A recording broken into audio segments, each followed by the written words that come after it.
Epilogue, a silence of 3 parts. It was night again.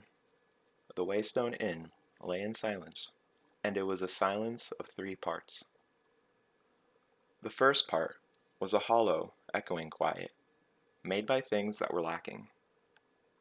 If there had been horses stabled in the barn, they would have stamped and champed and broken it to pieces.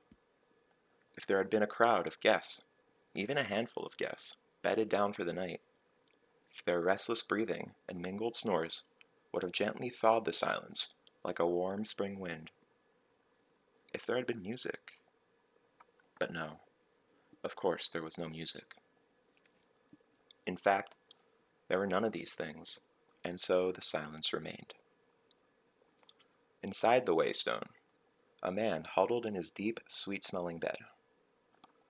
Motionless, waiting for sleep, he lay wide-eyed in the dark.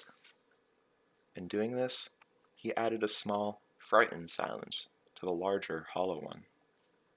They made an alloy of sorts, a harmony. The third silence was not an easy thing to notice. If you listened for an hour, you might begin to feel it in the thick stone walls of the empty tap room and in the flat, gray metal of the sword that hung behind the bar. It was in the dim candlelight that filled an upstairs room with dancing shadows. It was in the mad pattern of a crumpled memoir that lay fallen and unforgotten atop the desk. And it was in the hands of the man who sat there, pointedly ignoring the pages he had written and discarded long ago. The man had true red hair, red as flame.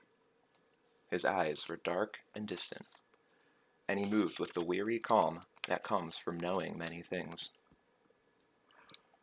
The Waystone was his, just as the third silence was his. This was appropriate, as it was the greatest silence of the 3, wrapping the others inside itself.